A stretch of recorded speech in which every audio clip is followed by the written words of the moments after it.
One mic, one voice. You can change the world, it's your choice. One mic, one voice. You can change the world, it's your choice. One mic, one voice. You can change the world, it's your choice. One mic, one voice. Welcome to the One Mic, One Voice show, building the collective's conscious, a show that is created to give space where your voice, ideas, and informed opinions can be heard, appreciated, and debated. I am Michael Eric Owen. And I'm DT. Oh, man. Celebrating our 117th episode. To the one, to the one, to the seven, to huh? Seven. That's exciting, man. It's been a great ride. It's Father's Day, right? And want to say shout out to all the fathers out there that are doing the things that they need to be doing in the lives of they have been trusted with. And it's not, you don't have to have biological kids to be a father figure. Let's just put that out there right now. You can impart some sort of I think morals and values to our young people, and sometimes we need to be a father to each other. you understand what I'm saying? Accountability. And absolutely. And today, man, we have an exciting show, and I'm going to introduce our guest that's in the studio, and I'm so happy to have him here. The title of our show today is The Art of Leadership. The Art of Leadership. Because it is an art, right? It's an art. It's an art. And we're going to learn a lot about it, have some deep conversation about it.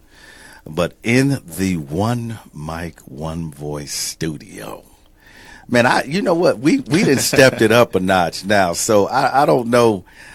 Sometimes you want to build up. We had 117. But we have Adrian Griffin in the studio with us. And if you've ever done any research on Adrian, one thing his resume is vast. Extensive. And I was talking to my boy this morning in Milwaukee. And I said, man, we're going to have Adrian Griffin on the show. He said, man, didn't he play for Dallas? I was like, yeah. He's on the show today. So he's jealous. That's okay. Because we benefit from that. But Adrian currently is a top assistant coach for the Oklahoma City Thunder right now. And he has coached throughout the league. He is a baller himself. Let's put it like that. He played in the association from 1999 to 2008. He's from Seton Hall. All right. Yeah. He's from Seton Hall, man. Had a spectacular collegiate career. Matter of fact, in 2010, they inducted him into the Seton Hall Hall of Fame. Oh, man, he's well respected, not just in Oklahoma City, but throughout the league. And we've had some athletes on here before, but I think this time we took it to another level, someone that sees the game not just from a player's perspective, but from a coach perspective. And what better person to talk about leadership, one that has been showing leadership throughout his career and his professional life. And on a personal note, man, I have to say, man, this is one of the most humble, gentle brothers that I have met, man. He greeted me with open arms, man. The first time I extended my hand to him, he gave me time. And I know, being a Thunder coach, Every time you go out, somebody's trying to get something from you and get in your grill. But man, he was just so humble, man, and just talked to me, and we've been able to establish a relationship. So Adrian, man, just welcome to the One Mic, One Voice show. Thank you, man. I appreciate you guys having me on. Looking forward to it. It's amazing. You guys are doing some good stuff. Well, we appreciate it, man. And I wanted to. There was this clip that that LeBron James talks about leadership, and most folks know I'm from Milwaukee. I'm a Bucks fan, right? But I'm a Thunder fan. I'm here. I represent where I'm at. No doubt. You're doing a lot better than people who live here and still hate on the Thunder. So right. So I'm a Thunder fan. I'm a Westbrook fan, and but I'm also a LeBron James fan because I think he is a stand-up guy, and he says some things very interesting about leadership, and we talked about the art of leadership. So let's just take a listen to what LeBron's talking about. On your word, it allows the guys that you're leading, male or female, to be able to say, okay, we can follow this person because he won't let us down. You have to accept it. I think some people are born with it, but some people learn it as well. And for me, as the leader of our franchise and the leader of my household and the leader of so many, different things, I think it's the confidence, but it's also you practicing what you preach. I'm not a guy who just talks about it. I actually go out and do it as well, from a basketball perspective or from a leadership perspective with my kids and my foundation. We have a promise initiative where they promise me that they will go to school, they will listen to their teachers, they'll be great to their classmates, and I promise them that I will continue to be a great role model, a father figure for them, and not let those guys down. So I take that responsibility, and I don't just talk about it, I actually do it as well. So when you're able to come through on your word, it allows the guys that you're leading, male or female, to be able to say, okay, we can follow this person because he won't let us down. No matter if it's going good or bad. Every day is not a bed of roses. We understand that, and you have to be able to handle adversity as well. Well said. I mean, that's very well said. That's someone speaking, of course, from his experiences as a professional basketball player, but also influencing others throughout his life. And he said something in there that I just want to spend just a couple of seconds kind of talking about, because people always ask me, are leaders born or trained? And so, what's some of your thoughts about?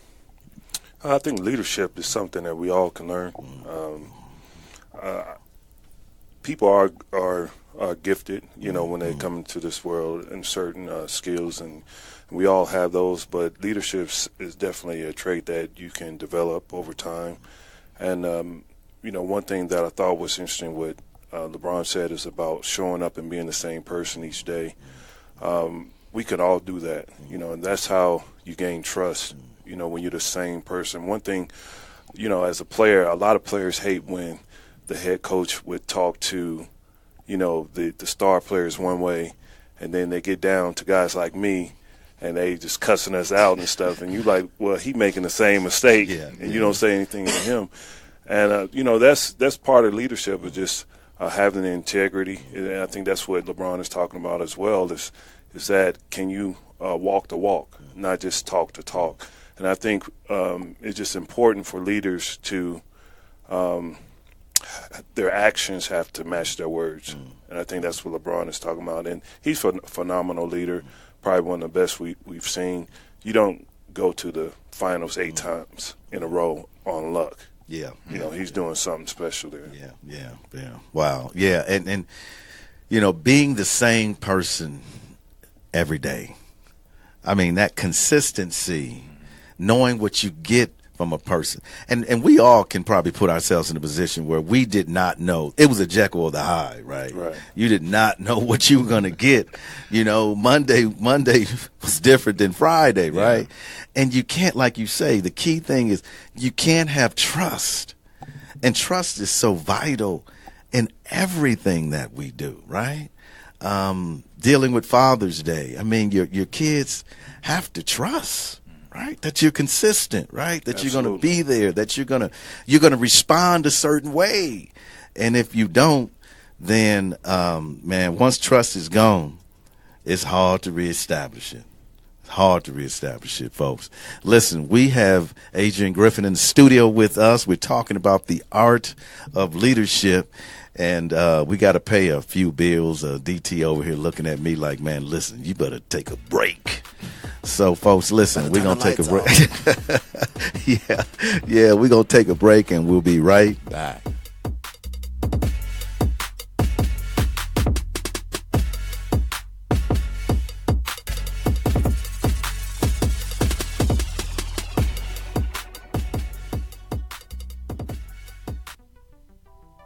Oklahoma Humanities Brain Box podcast uses the humanities to take listeners on a deep dive into the issues affecting American society and culture. Join some of Oklahoma's most interesting and knowledgeable humanities scholars to explore how history, literature, ethics, philosophy, and other humanities fields inform our understanding of current events and the human experience. And to find the Brain Box podcast, simply search Brain Box Podcast on iTunes, Podbean, Google Play, and any other podcasting library.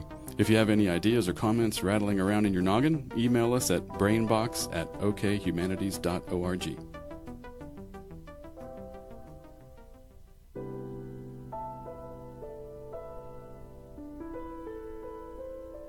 This is Dr. Laura Gillot, and when I listen to podcasts, I always listen to the One Mic, One Voice show.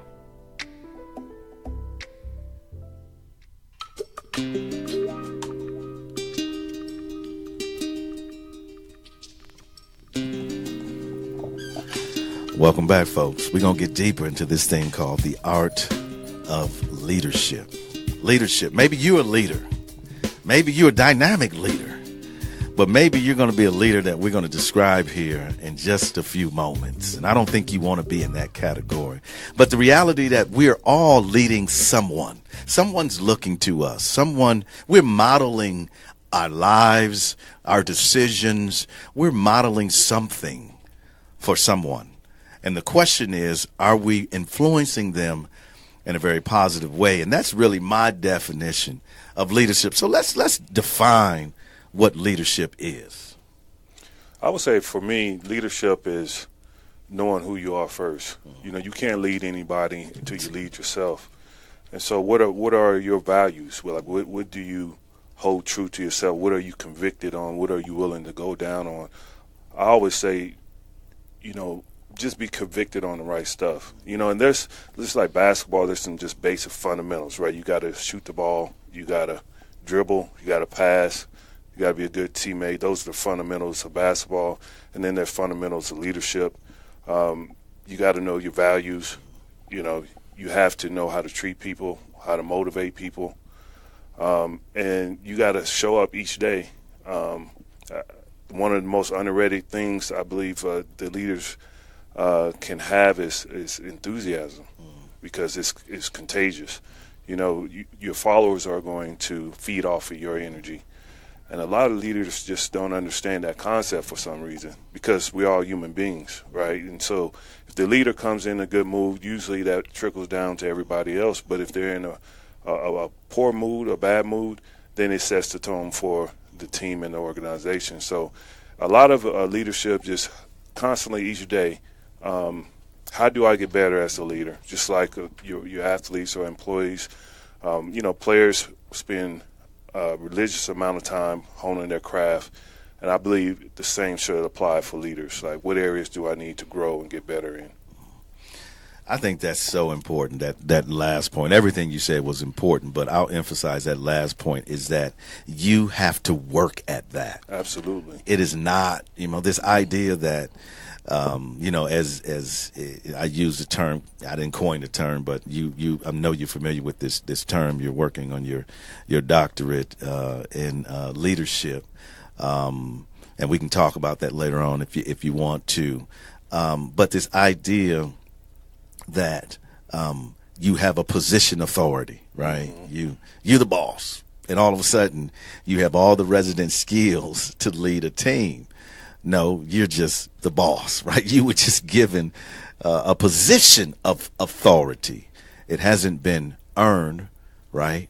There's no trust there. There's no relationship there. It's just a position. And I think too many people rest in that. Absolutely. I'm the boss, right? So this is how things are going to go. It's not leadership. D, what's your thoughts? You guys both said a mouthful. Very, very two great explanations of leadership. But in my own experience, I think that, and to use a basketball reference, being coachable, to see yourself as a learning machine, somebody who can take advice, can be led, first of all, and that being a kind of a foundation of how you go and approach people in the community, meeting them where they are, certain things like that. Practicing patience, modeling patience. I think that's a big thing for a leader to have, because, like you say, you're dealing with a lot, especially on a team of any kind. You're dealing with a lot of personalities, a lot of different types of people. And, one attitude may rub you the wrong way, and it's like, man, I don't really like dealing with this guy. But, you have to be able to be patient enough to, teach that player or come on that person's level to be able to give them what they need to learn. Like you said, having a sense of self, that trueness, knowing who you are, what your skills are, so you know what you bring to the table when you're a leader, I think is important too, and having a sense of humility and humbleness about yourself too, where you can go anywhere and pretty much function in any phase of reality or with people in general. You hit on that identity thing, knowing who you are and what you are, which is so critical. What did Ellison say? The problem with Americans, Ralph Ellison, I'm quoting him, a problem with Americans is they don't know who they are. And if, as Adrian has said, if you don't lead yourself, you don't know yourself, know your values, how can you impart that to somebody else? I try to get people to understand that leadership is a separate category. You can be a great player. You can be a great technician, right? You can be an expert. But that has nothing to do with leadership, right? And I think throughout history, it has been infused, right? We think one goes hand in hand with the other.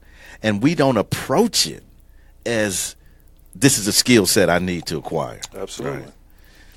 I think, to your point, times have changed. When I was growing up, the coach, he was God. He was the king. You did not question authority, and if you did, it was going to be swift consequences. So, but now, fast forward to today's generation, and we've all touched on it. That position, leadership title is, research shows that's probably the least influential a sense of leadership out there nowadays. And look at professional sports, where the athletes, they're making hundreds of thousands and millions of dollars than the coaches. So the players have probably just more influence and authority that the head coach have.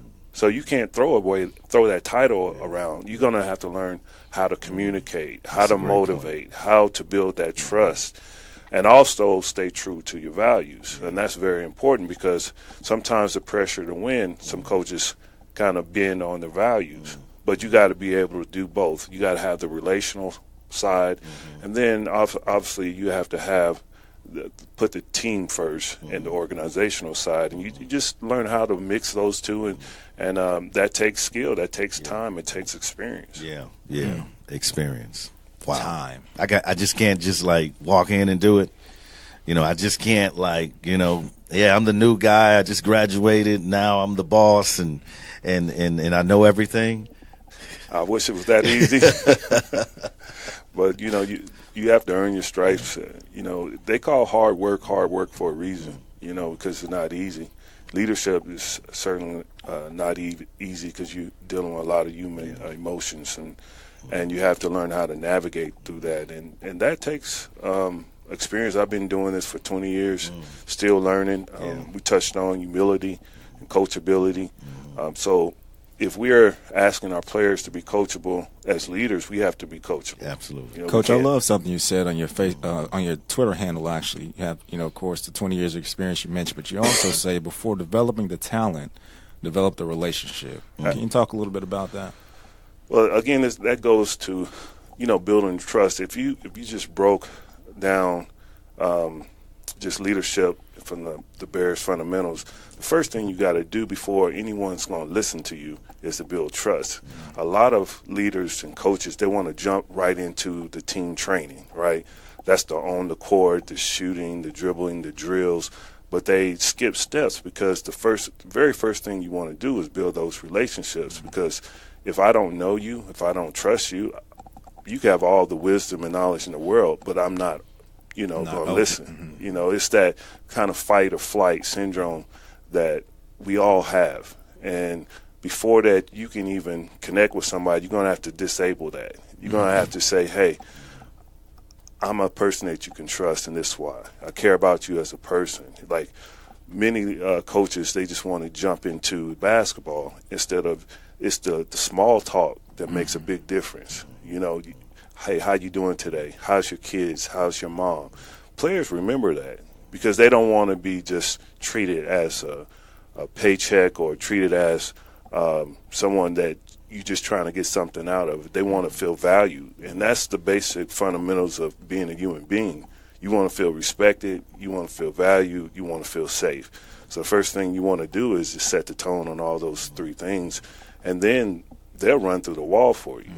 Once they believe that the trust is there. Absolutely.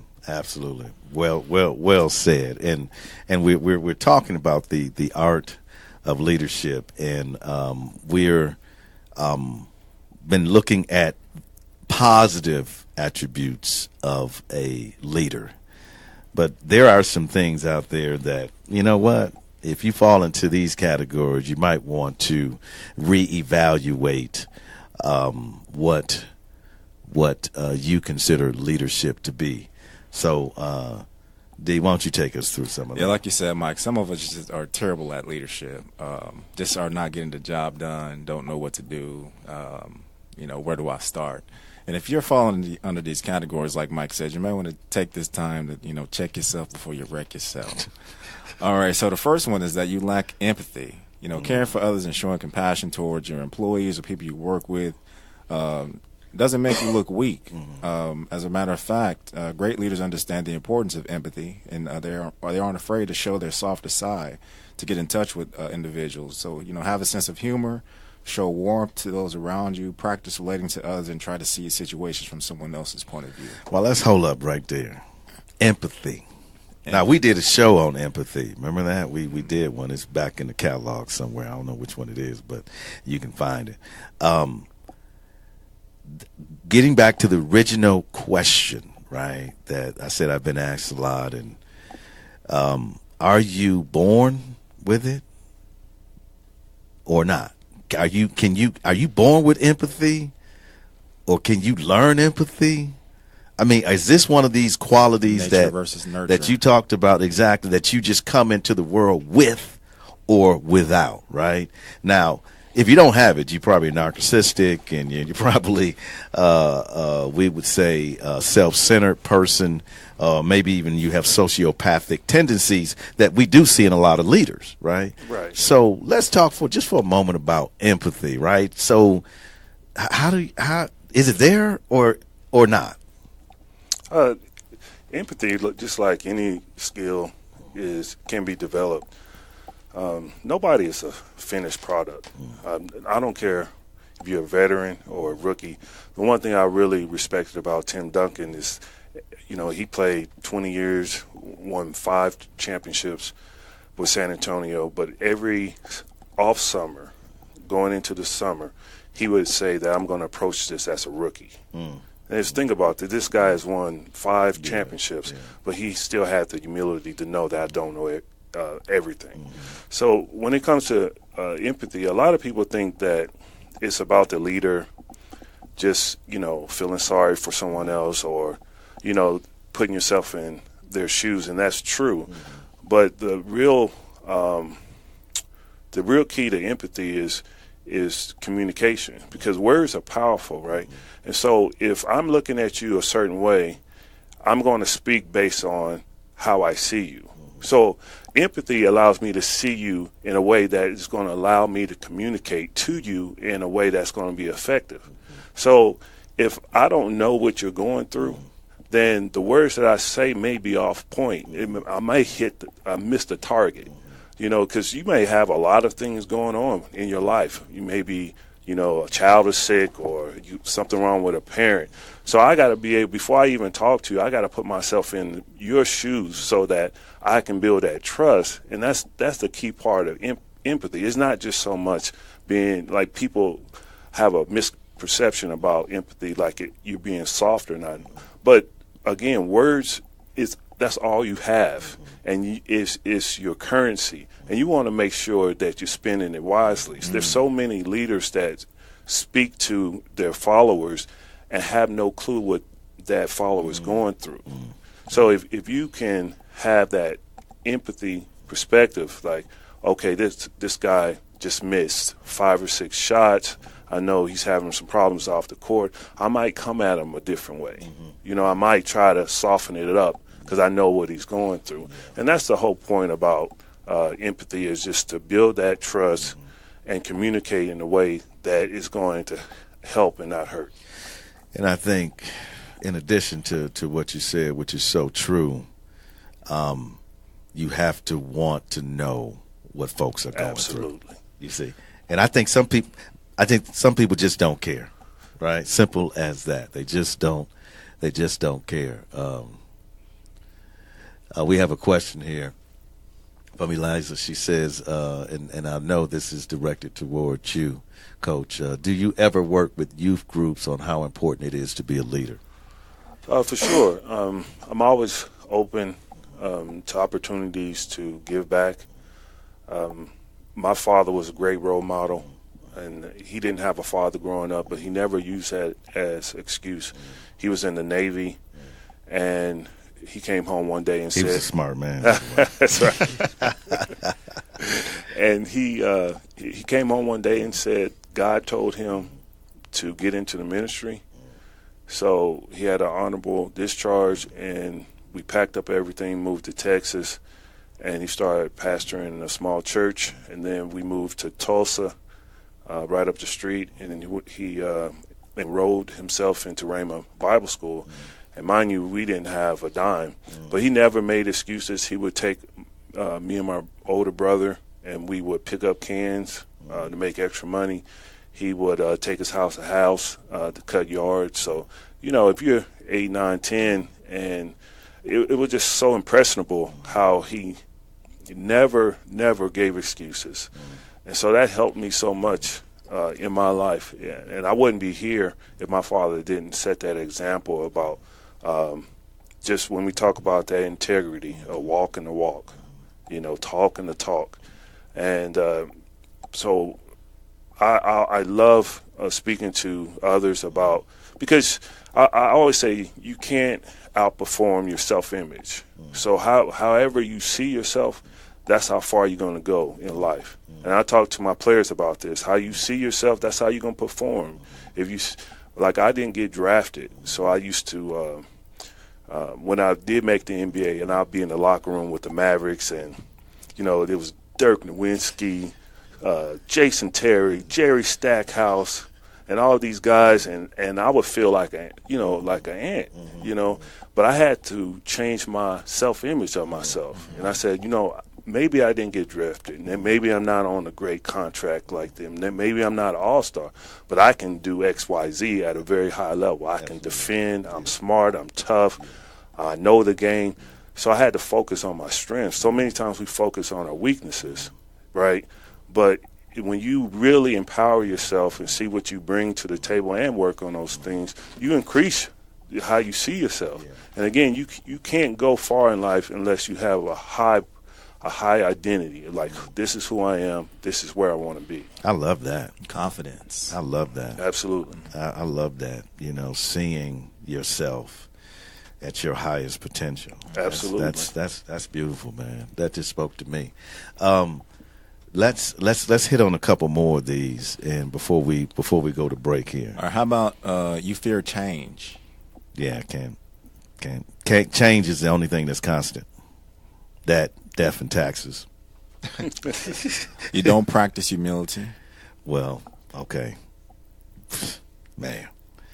You know, oh my God.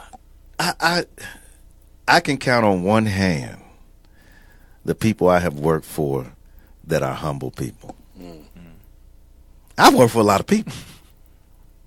But somehow I don't know how a leader can expect to influence the lives of others absent humility. Absent you come second, right? Understanding that you are in a position not because you put yourself there, but maybe a lot of people open up doors for you and you were blessed and that you have a perfect opportunity to give back. I mean, it's to be in a position with hubris, right? With all that pride.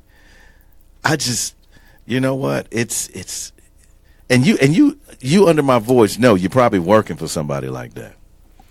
Well, the thing when it comes to humility is that you have to remember that no one person knows everything, especially in today's global economy, society. If you even think that you know everything, that's a problem in itself. Yeah, right. So a lot of organizations and teams they're moving to teams. Like they're moving to 2 or 3 people to help make these decisions because this one person simply can't do it. Yeah. And so you need that sense of humility, and also when you don't operate with humility, people want to see you fail, right? If you think you know everything and you don't want anybody's help, then a lot of times people are rooting against you, and you don't want that as a leader. You want everyone pulling for you and moving in the right direction. Absolutely. All right, Mike and Coach, this is a difficult one for most people. You avoid confrontation. To me, that should be number one. Because in all actuality, like when you bring a team together, right, you're going to have your values. This person's going to have his values. This guy's going to have his certain beliefs. This girl's going to have her certain viewpoints. So it's important that you how do you align everyone's values? You can't have 4 or 5 game plans. You got to have one game plan. So how do you get everyone aligned? And sometimes that's going to come with confrontation, which is a good thing. A lot of good comes out of conversation, confrontation. A lot of people want to avoid it, but a lot of times when you work things out, right, and you lay it out there and you talk and communicate, that's another way that you build trust. When you feel like everything's aired out and you feel heard. So confrontation to me is the number one thing that all leaders need to master. You need to take a seminar, a course, a conference, learn how to deal with conflict. Yeah, I mean, when you think about it, the enemies of dealing with conflict is insecurity, fragility. Fragility. Right. I mean, if I'm an insecure person, right, and a fragile person, right, I can't deal with you disagreeing with me. Right. I can't deal with you having a different point of view. I can't deal with you having a better idea than me. Why? Because I'm the boss. And it stops with me, right? But if you have those, you need help. You need counseling. You need deliverance. Because clearly you can't lead people. Because if people feel like they cannot speak to you, or if you're passive aggressive, right? You're vindictive, you're going to vindictive, you're going to come back and get a person. If you're doing that, then you can't lead people. And why does a person want to be a leader that doesn't want to lead anybody? Right. It doesn't make any sense, right? Absolutely. And, to add to your point, a lot of people avoiding confrontation is because we're human beings. Like, we want people to like us. I want my players to like me. But at the end of the day, you want them to respect you. And that's the number one thing, because after they respect you, they'll learn to like you. And you have to be able, and it goes back to what we're talking about, our values. Like, what do you hold true? What are you convicted on? Yeah. Because the players will test you. Yeah, I bet. They test you. I bet. Wow. I mean, to make a point on what both of you guys are saying, especially Mike, when the ego and your hubris is involved, not being able to accept constructive criticism put you in that category of fragility and, avoiding confrontation because you just can't deal with it. Yeah. I'm a running high. All right, so we got another question. Okay, this is for Coach. It says, how do you handle difficulties such as players wanting to protest and voice their opinions? I know that's been a touchy subject. I'm assuming she's referencing to like the national anthem and the players in the National Football Association. And I'm treading lightly on that because I don't have a lot of experience. I think that at the end of the day, I think they just need to find a win-win solution. When you are hired by an organization, it just comes with certain things, and I'm not saying it's right or wrong.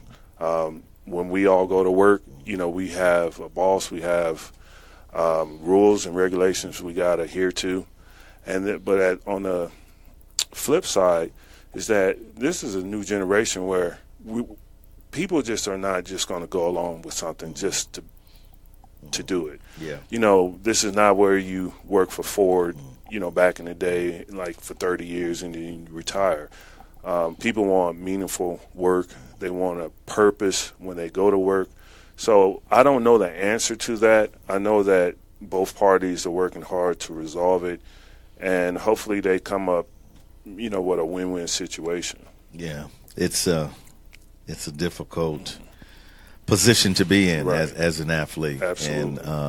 And wanting to express yourself, especially when the contract might say contrary to that, right? And there's I've often thought that every individual has to take a stand for what they believe, and then you have to be willing to accept the consequences. Absolutely. And sometimes those consequences, you think about Doc King. We're going to take a break here. You think about, Martin Luther King Jr. He took a stand. He lost his life. And that, that's the ultimate, sacrifice. And but some things are worth, as they used to say back in the day, going yonder for. Folks, we're going to take a break and we'll be right back.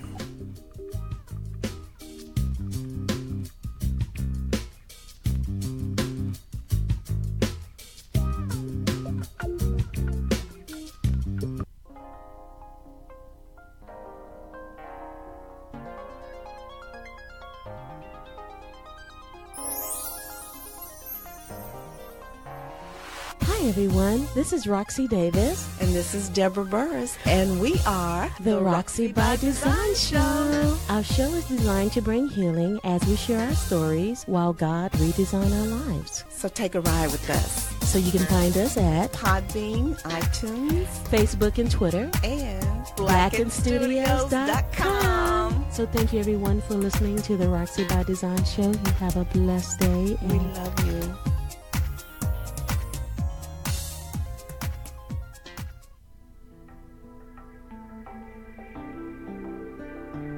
This is DT of the One Mic, One Voice podcast. Just want to let you guys know you can go over to iTunes and search us at One Mic, One Voice, and be sure to rate and review our episodes. Let us know about any feedback that you have and what you enjoy about the episodes. Also, you can go over to Stitcher where you can get the latest and freshest episodes of our podcast streamed directly to your smartphone or iPad. No downloading or syncing. How cool. Real smooth. Also, we'd just like to take the time to thank you for your time and for your energy and for spending time with us as we discuss the historical record of our time.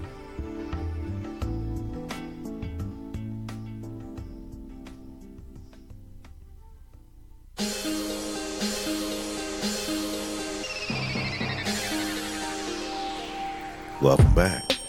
Yeah. Okay.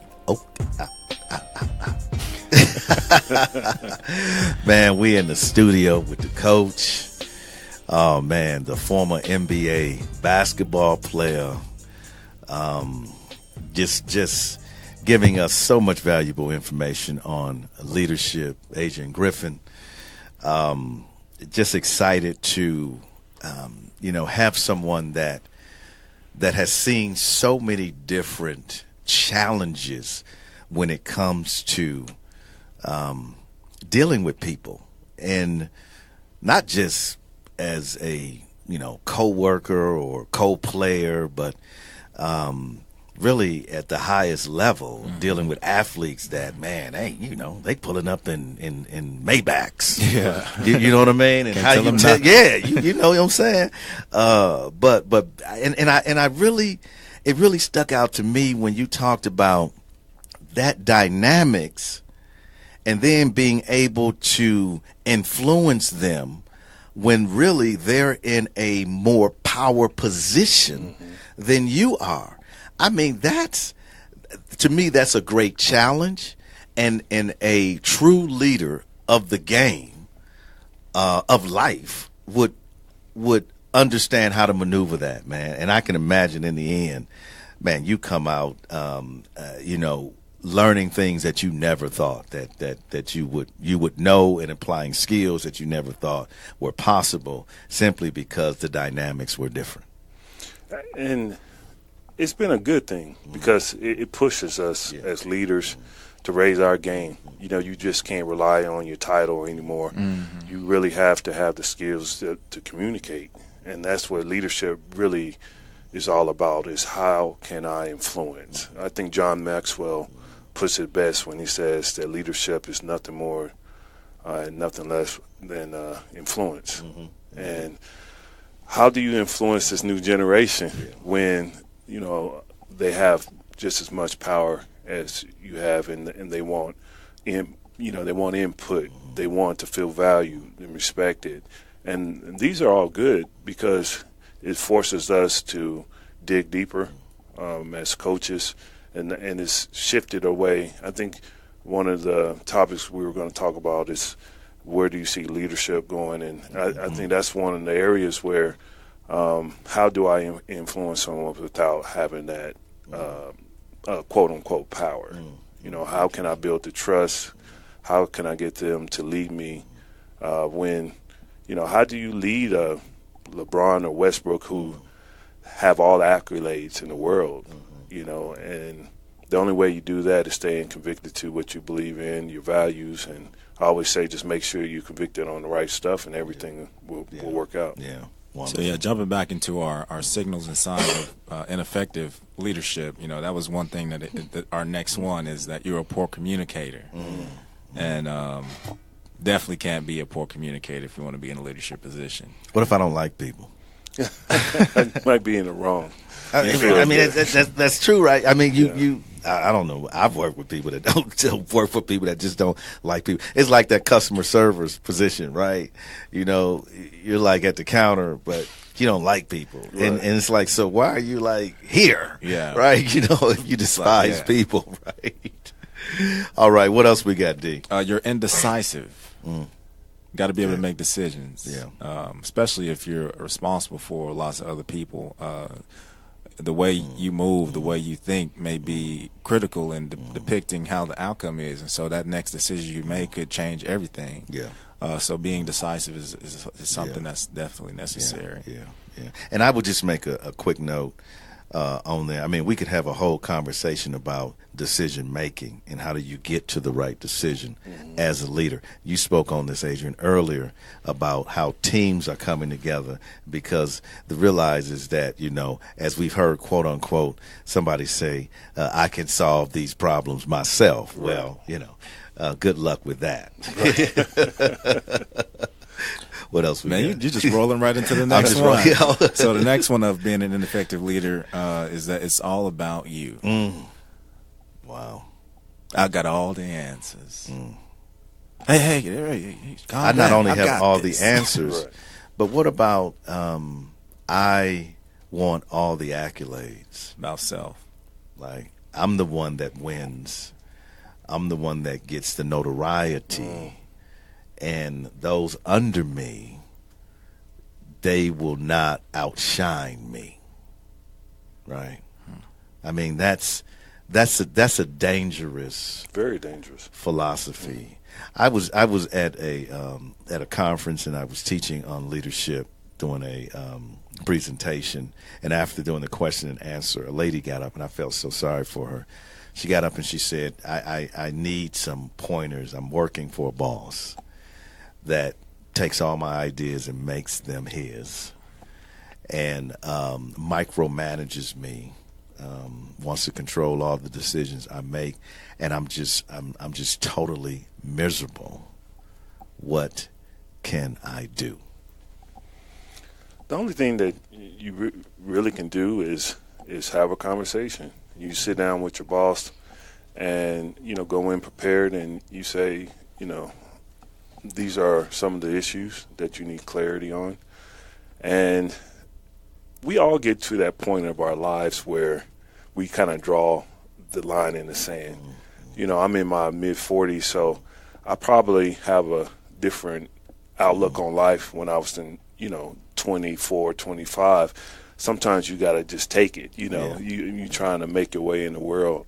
But there comes times in everyone's lives where you say, you know what, this is who I am, this is my values, this is what's important to me. And my brother would always, he was like wise before his time, and he's like a year older. But when we were little, in middle school and elementary, he would go to school with a bow tie and a briefcase. Oh, wow. But he would always tell me when we were little, and I never understood what he was saying. He said, people treat you the way you let them treat you. And it took me probably 20 years to understand what he was talking about. So, and sometimes people are not aware of how they're treating you. And that's why you have to have some resolve and being comfortable with having those tough conversations and kind of lay it, especially if it's robbing your joy and where you're going to work and you're just not feeling fulfilled, there's no purpose, there's no joy, then something's got to give. And I would say before it gets to that, just sit down with your boss and have that transparent, candor conversation. Yeah. And if that doesn't work, there's other means. That's right. That's right. Send your talents elsewhere. Right. Absolutely. And okay, D. All right, our next one. So, now we live in an era where everybody, like you said, is looking for purpose, looking for fulfillment. So they're doing everything they can to achieve that, whether that's staying up all night, working on their business plans, becoming an entrepreneur, what have you. But this next sign that your leadership skills are not up to par is that your work-life balance is out of whack. So it says you're a workaholic machine, the first one in the office and the last one to leave at night.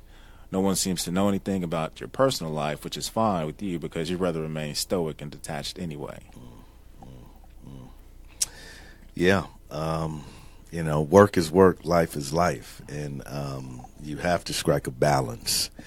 I think, a balance in everything that we do in life. And if your work becomes your life, that is a danger in itself, because I often say this at a person's funeral, you never hear them say, well, he was a great technician and he solved this, he was a great lineman. No, they say he was a great friend. He was there for me when I needed him, or we spent so many wonderful years together raising our kids, right? So when you gotta understand the essence of life. Yeah. Oh yeah, and where to place your energy and where not to, because again, it goes back. If you die today, they're gonna put the ad in tomorrow. So they're looking for somebody to replace you. So work is work and life is life. That's my opinion. How many more we got? All right, we got two more. So this next one is you break your promises. Ouch. Not a person of your word, not a person of integrity. Well, trust, right? Yeah, trust is gone. It's a game changer. Okay. And then the last one is you believe in excessive supervision, the micromanaging types. Oh, what you doing over there, huh? Let me know every step of the way that you're doing this job, right? And Yeah, I think that's a pretty good list of what not to do as a leader. Although I would say that many of those are more common than what should be in today's leaders. Absolutely, and I think everything on that list you can get better. You just got to make a conscious effort of honing your skills. I think a lot of leaders now are hiring executive coaches to help them, develop the necessary skills. Just like the last one, micromanaging. That's the easy fix. Yeah.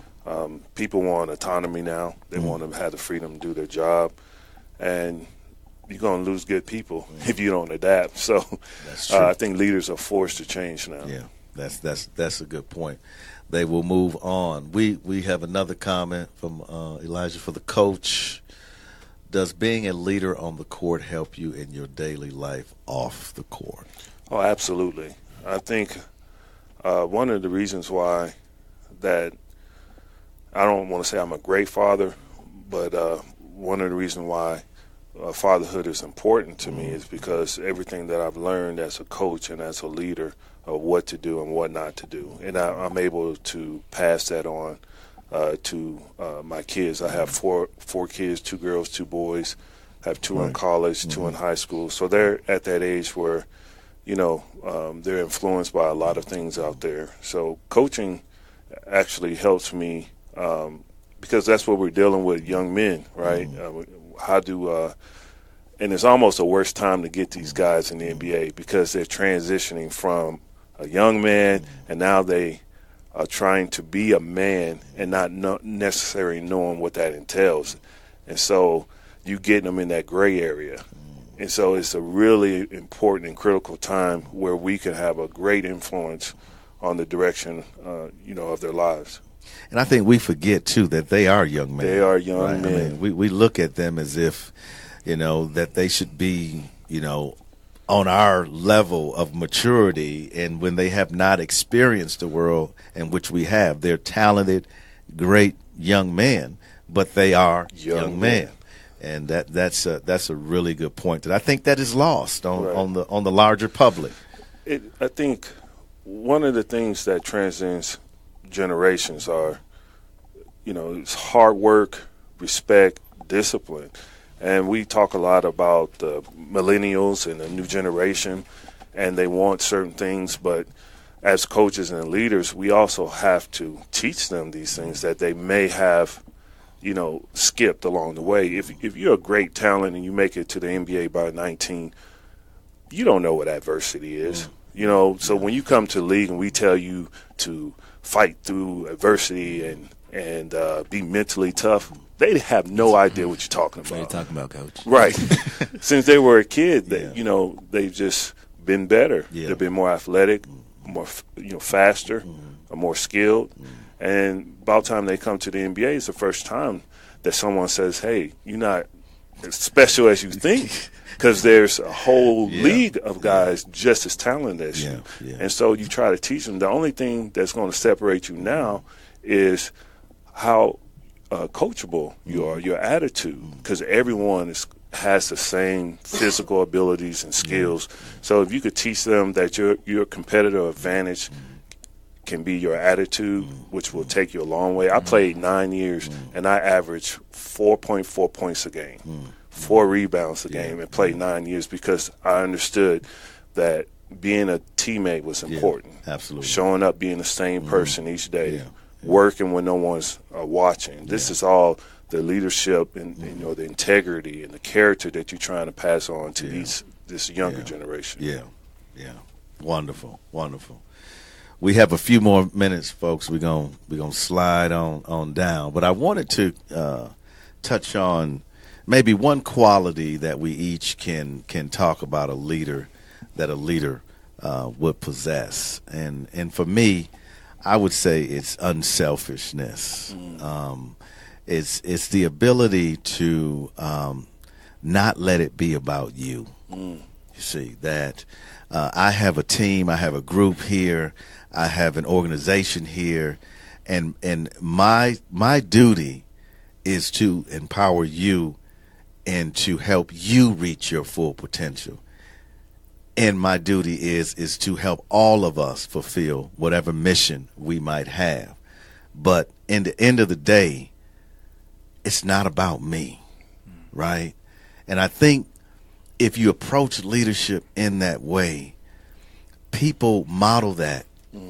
Then all of a sudden, it's even the people you're building, it's not about them. They're trying to build their coworker. They're trying to include their coworker because you've created a culture of unselfishness. Right. And none of that stuff that we've talked about makes it way in there because we are mimicking a certain characteristic that can benefit everyone involved. So I say a leader needs to have the quality of being unselfish.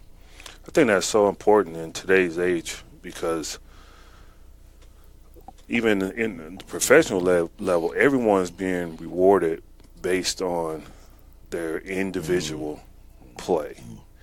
And when you're with a team, it has to be a team thing. So if the leader doesn't care about, you know what, I don't care about getting the praise. You know, I quote Popovich a lot of times because I feel like he's done it. He's been there. He's kind of like the blueprint. But you notice like he's always praising and giving the credit to assistant coaches, giving the credit to his players, and in return they run through a wall for him. And that's kind of like the formula. He also has something that he says is called filling the cup. You can't keep making withdrawals without putting some deposits in there. So, you know, he takes the players out to dinner. He takes their spouses, their kids, their mom and dad, and he calls that filling the cup. And you'd be amazed by just doing some simple form of giving back to your followers and your subordinates, how far it goes and how far it take you. And that just kind of lines up with what you're talking about, being unselfish. Absolutely. I guess I'd have to piggyback off both of you guys, but like you're talking about, Mike, that selflessness, and you know, because you also have like answered the call to take on the responsibilities of the group or of the amount of people that are, you know, you're taking under your wing, so to speak.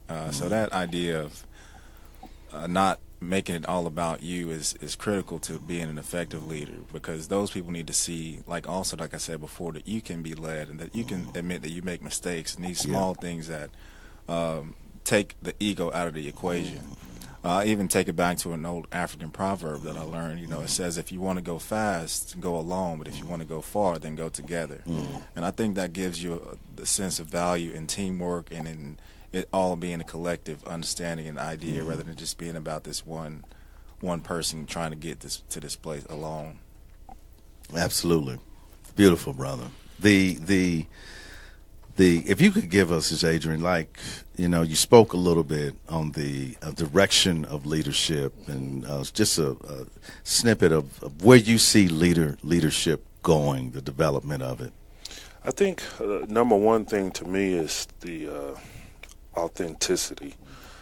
I think that you have to be transparent now. Social media has really leveled the playing field. Right. You know, what you do in the dark is going to show up eventually. So you might as well just lay your cards on the table and practice what you preach, because people are just not going for anything. I think people are becoming more, have more awareness, more consciousness of how they want to be treated as people. And as a leader, you got to take that in consideration.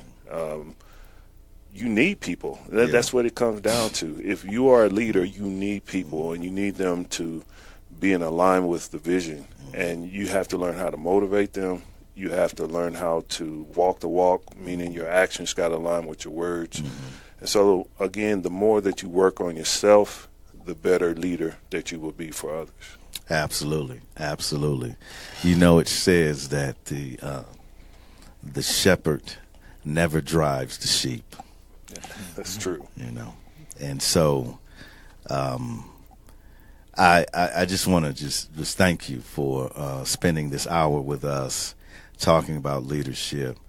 I know every word that you've spoken is so true, and I believe that there are people out there that have a heart of leadership, that want to lead, that want to gain the resident skills to be able to be an effective leader. And I know from the things that we've spoken here today, you can graft those into the vine, right, and you can make a difference, because, as you said, leaders need people, and at the end of the day, we are managing people, the hearts, the lives, the ambitions. When you hire somebody new, they're like a piece of clay. You can mold them into just about anything that you or they desire for themselves to be. Oftentimes, we crush them into what we want them to be. Absolutely. And so I thank you so much. And if you are a leader out there and you're struggling with some of the things that we've spoke on the podcast today, what I will say is, I'm gonna walk away with some optimism, because I have had some pessimistic views about some things I've seen, but as you have pointed out, Coach, those things can be changed. Absolutely. You can work on those things, and you can become an effective leader, because history will speak of us. Somewhere in the distant future, a scribe will reach down deep into the archives of our time, and what will she find? Will she find that we overcame our differences? Will she find that out of many we became one? Or will she find that we solved nothing and remain a divided peoples? Yes, history will speak of us. You can change the world, it's your choice. We can make a difference if we try. We can be the change that's in our lives. All we gotta do is work together. We gotta raise our children better.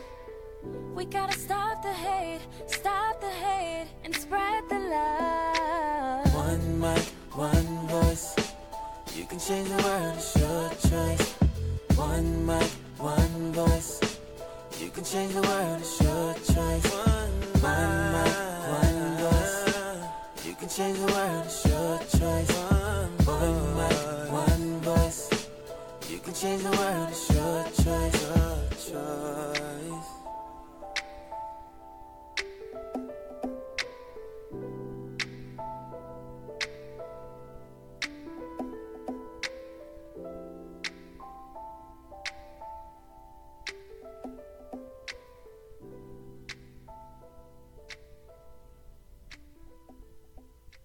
Today's broadcast is being brought to you by Blacken Studios. To learn more about Blacken Studios, please visit them at blackenstudios.com or visit them on their Facebook page, Blacken Studios. Today's broadcast is also being brought to you by Perry Publishing and Broadcasting.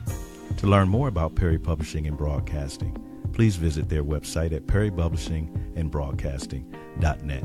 The opinions of the One Mic, One Voice show do not reflect the views of Blacken Studios or Perry Publishing and Broadcasting. Thank you for downloading the One Mic, One Voice show.